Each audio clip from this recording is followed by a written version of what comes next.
Hello, everyone. And welcome to Tuesday. And welcome to a very exciting video, at least for me. I'm very welcome video. I'm very excited about this one. So we are finally kicking off spring on the channel. We do kind of like run in seasons on this channel, which I guess does make sense with like a clothing related channel. You know, every fall we kick off kind of like the spooky season of the channel. We do like bolos that relate, we do boots, we do coats and stuff like that. And then when it's spring, we do the spring side of the channel, which is what we're starting today. It's such a nice break in the season when we start talking about like spring things and it's blue skies outside, it's sunny. Cold, this is gonna be so but nice. sunny outside. Chilly, but the illusion of springtime. And it's the perfect one to kick it off to. So today we are doing, as you probably saw in the title and the thumbnail, we're doing 10 dress bolo brands. So these are brands that not only make dresses, most of them also make like tops, skirts, stuff like that.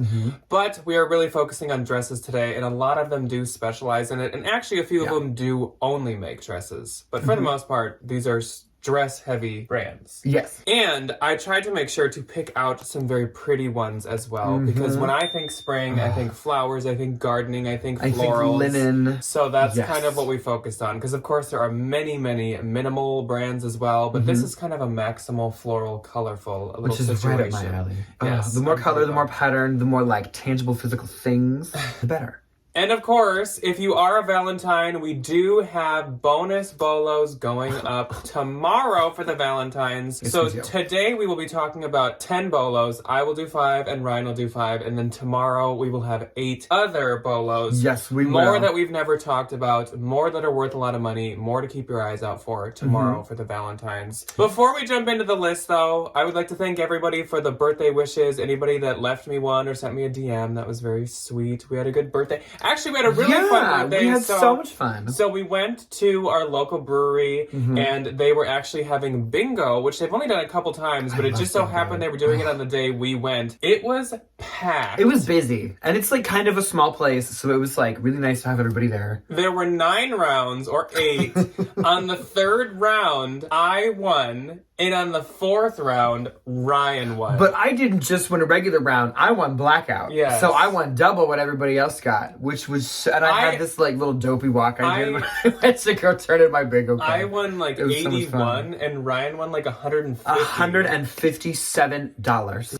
That money might be being saved towards something fuzzy, furry, and fun, but that's all I'll say about that for now. Anyways. That's a question for a later date. Anyways, I suppose we should jump into the lists, but yes. I guess I should say too, we will have coming up handbag bolos for spring, we will have sandals, my favorite, and we will have swim as well, at least. So those will be coming up in the next few weeks too. Probably not next week, but in the next couple. Later this week will be a haul of both of us from the bins. And I think I can promise that this time. Yes. Ryan has the day off tomorrow. We're doing the bins. I blocked it out so nobody can book to 7. I don't even have the gym to go to tomorrow, so we're just going right to the bins. Earlier, we're ready. Okay, let's move on to the bolos. So I will kick it off, and I will start off with a brand that I am quite a fan of. It is very, very pretty. Sartor is what the brand is called, and of course the owner and founder is named Sartor. It is named after her.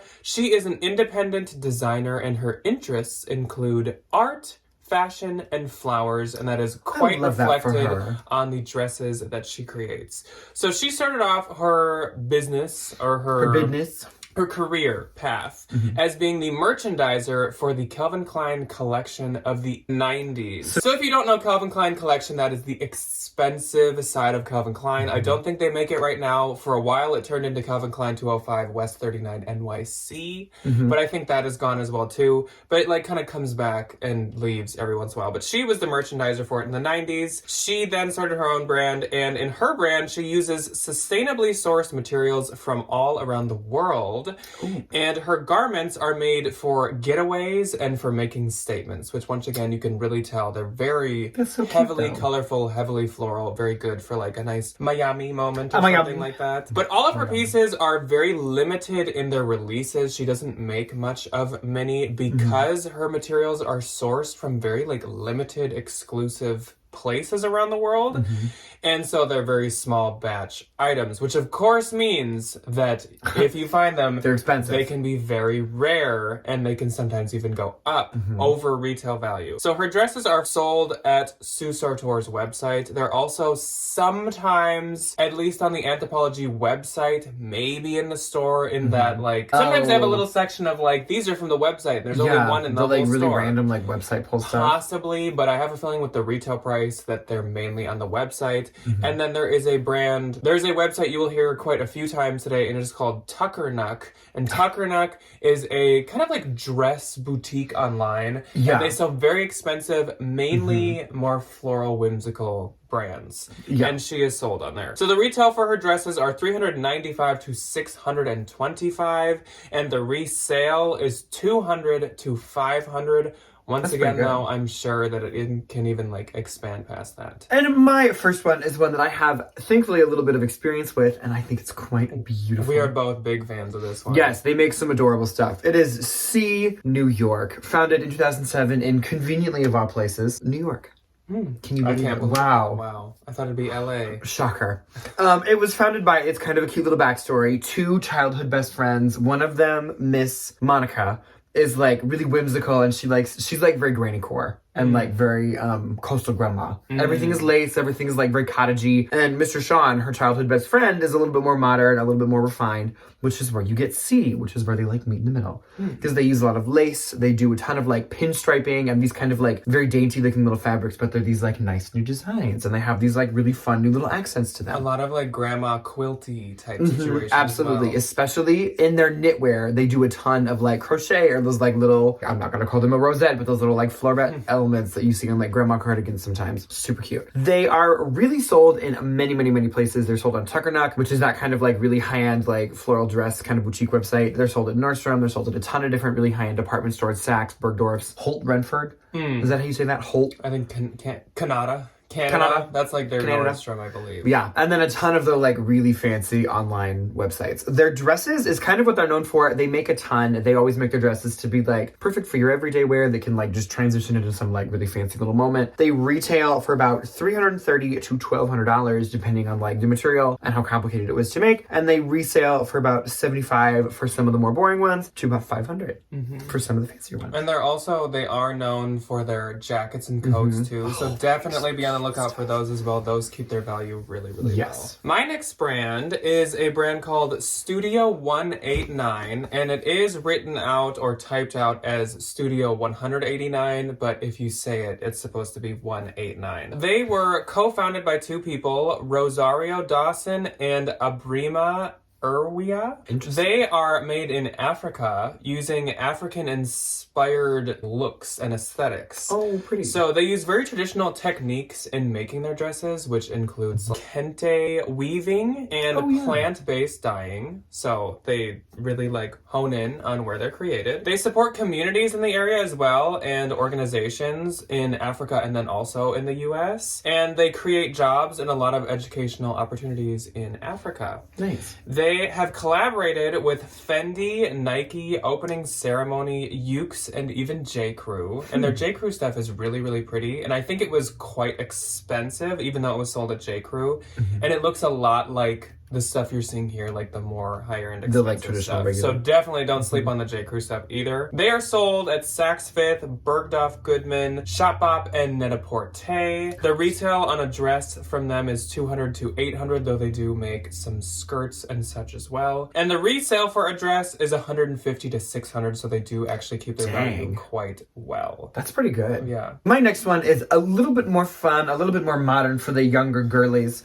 It is Nicholas with an A in it for some reason. And it was founded in 2009 by Miss Irene Nicholas. She sounds like this cute little old lady, but she's this like really fun, like youngish Melbourne lady.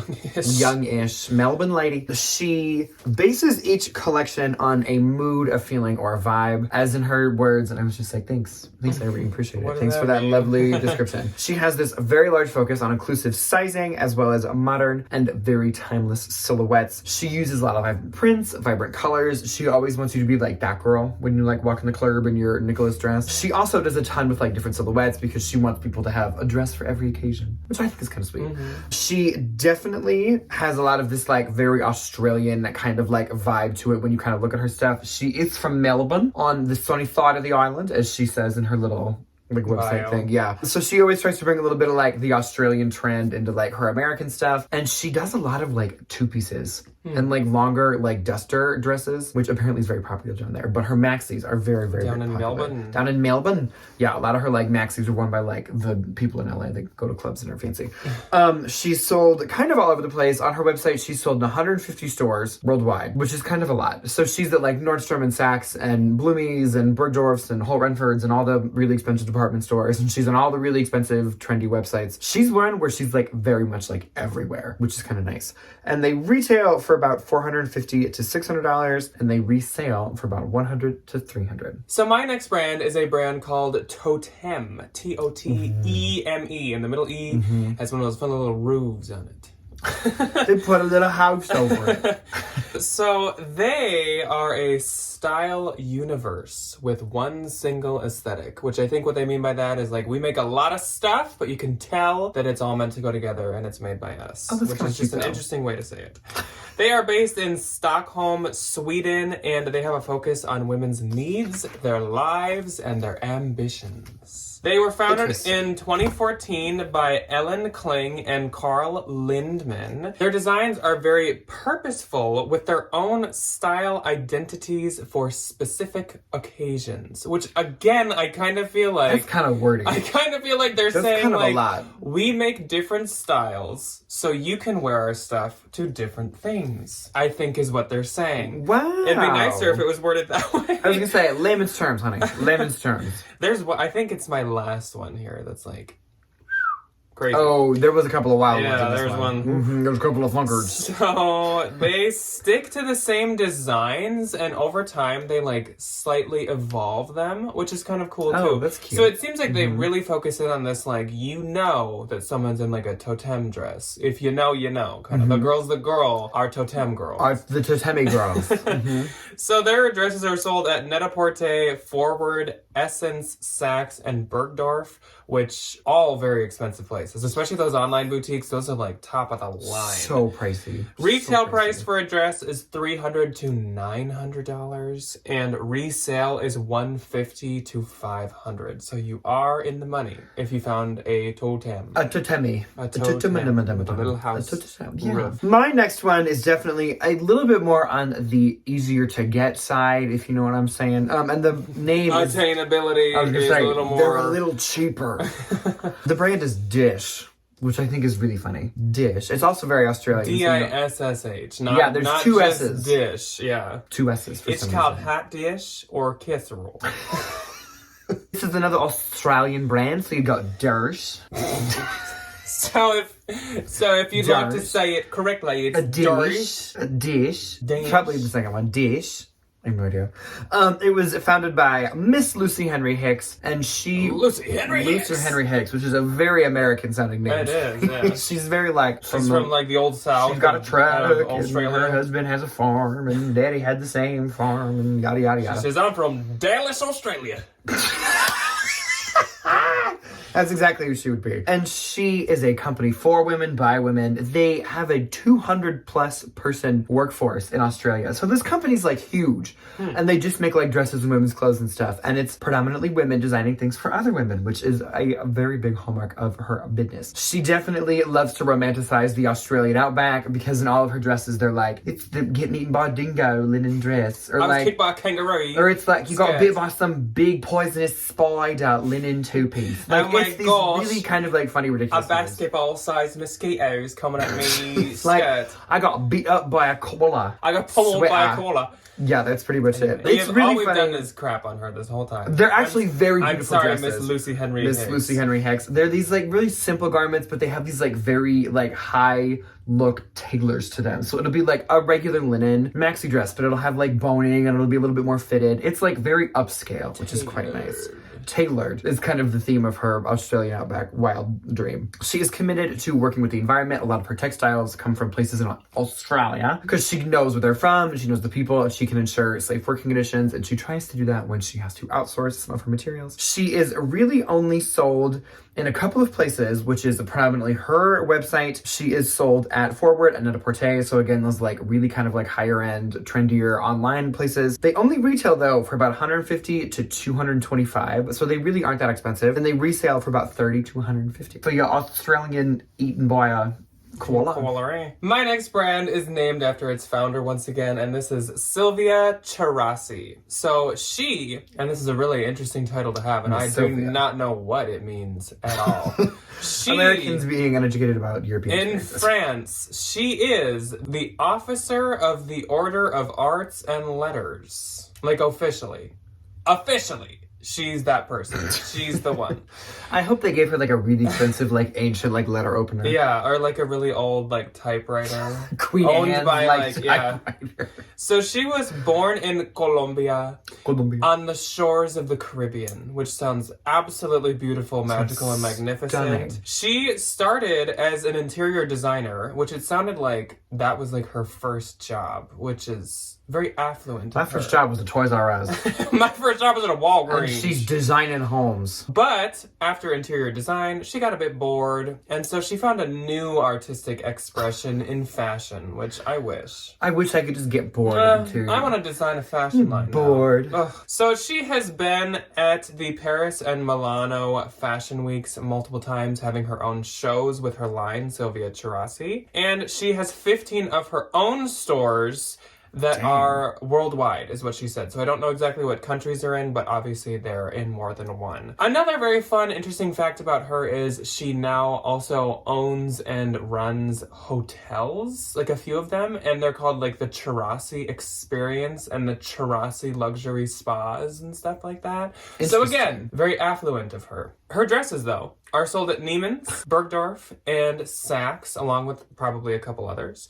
She retails for about $550 to $2,200 for a dress, which is crazy. I think so far that's the most expensive on the list. Much love. And the resale is $200 to $1,000, so at least it does keep a good amount of its value. It's pretty good. It is nice if you can, and you buy something expensive, it keeps recoup some just kind a little of bit value. of that. Yeah. My next one is one that I was thankfully made aware of by one of my favorite college professors. She was this like big maker. She made everything out of linen and clogs. She poured her own candles and willed her own clogs. Like she was very that. And she always wore this brand. It was called Ace and Jig. I feel like we've talked about her in a Who Really Wears This Stuff video. Yeah, we definitely probably have. My like very of the earth professor when I was in college.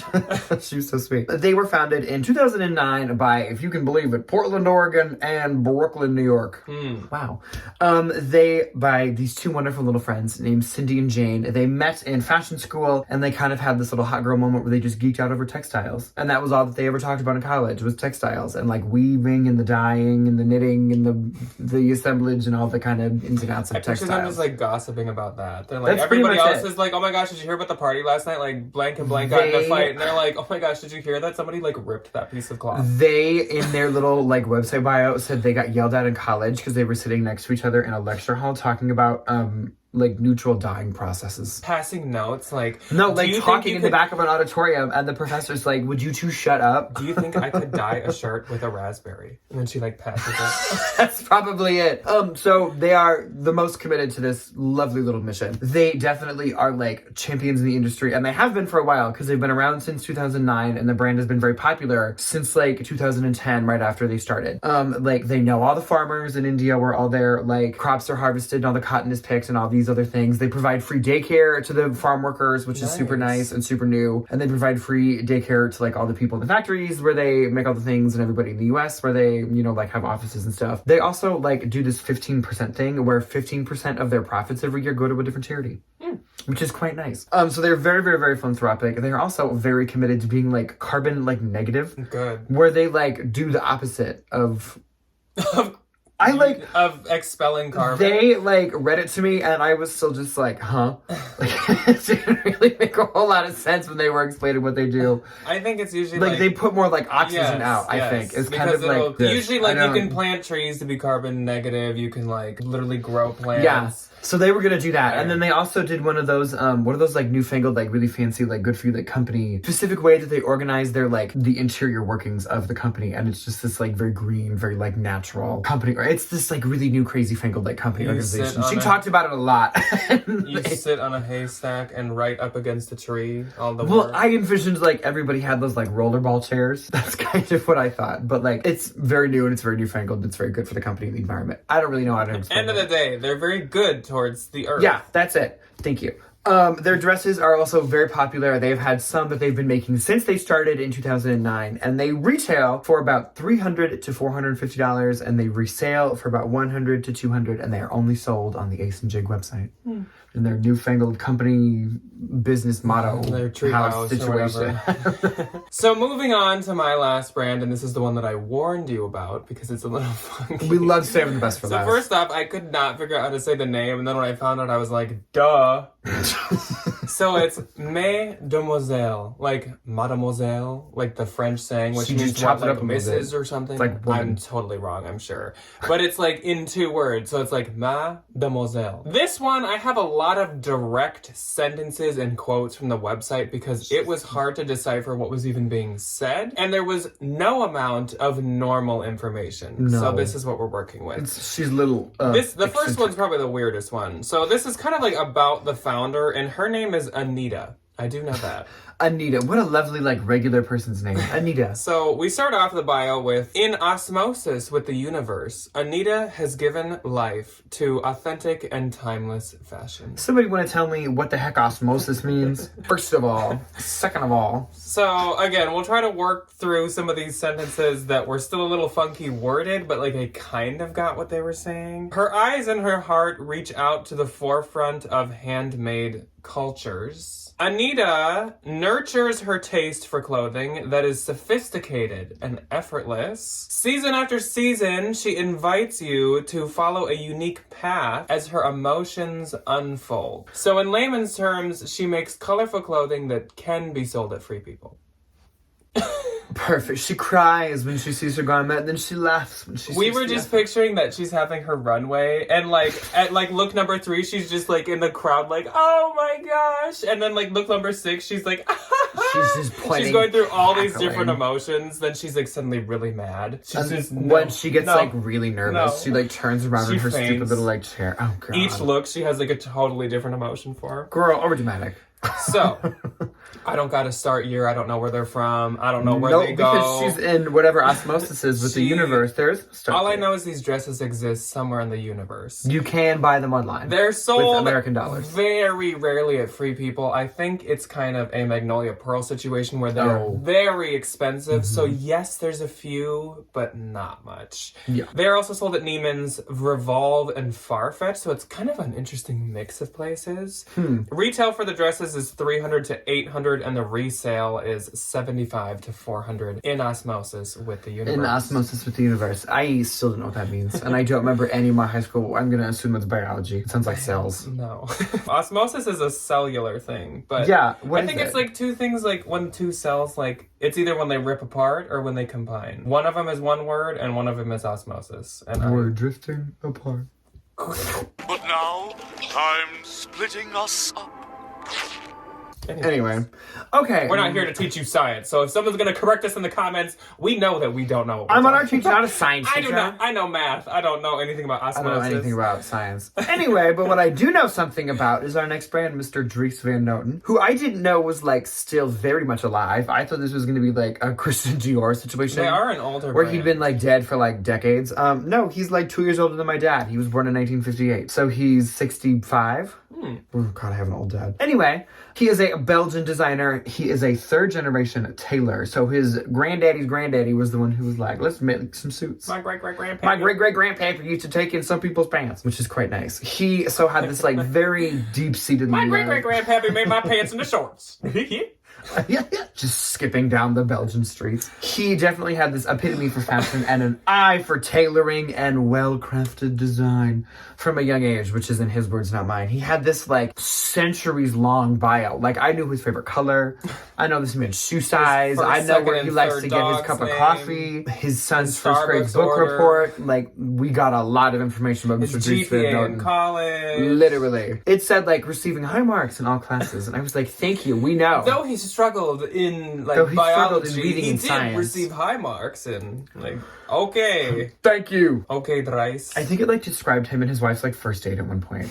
And I was like, great, thanks. Appreciate it. Anyway, he studied at the Royal Academy School of Art and Design for Fashion in Antwerp, attaining high marks and achieving all of his undergraduate goals and yada, yada, yada. He was one of the, like, premier early Belgian designers. His first collection was a men's collection back in 1986, and then he definitely branched out to women after he had this wonderful first date with his now wife and wanted to design her a dress. I was like, thank you. We love an OG. I was gonna say, that's so cute. Rare. And in 2004, he held his 50th fashion show, and then in 2017, he held his 100th, which I don't know if that's a lot or a little compared to some of these other fashion houses, but like 100 fashion shows seems like a lot. Yeah. That seems like a very large number. That's pretty quick to move up there. Yes. He definitely, like some of the other brands on this list, make men's and women's and all kinds of other like things besides just dresses, but he is now becoming very known for his dresses, and they're very modern, very timeless aesthetic. They retail for about $350 to $3,000 depending on like material and like the complexityness of it. Some of the ones that were like 22 to 3 grand Complexityness. were like very like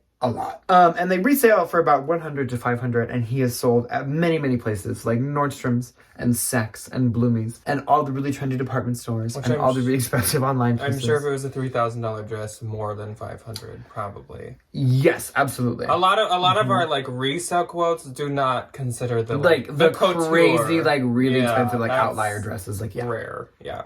Anyways, that is all the dress brands that we have for you guys today. This was fun. I love talking about the dress brands. They're just so much like fun, and I feel like there's more to them than some of the other. Some of the history and some of the like getting a noodle in some of these people's heads as to like what kind of osmosis are you with today. And there are a lot of beautiful pieces as you guys have seen. But if you're a Valentine, that is not where this list ends. Tomorrow we do have 8 more 4 and 4 dressed Bolo brands for you guys. Just as fun, just as funky. I don't think there's any more osmosis, but I think that's a good thing. Thankfully, there's no more science. So we will see the Valentines tomorrow for more Bolos, and we will see everybody else on Thursday for a 2-person bins haul.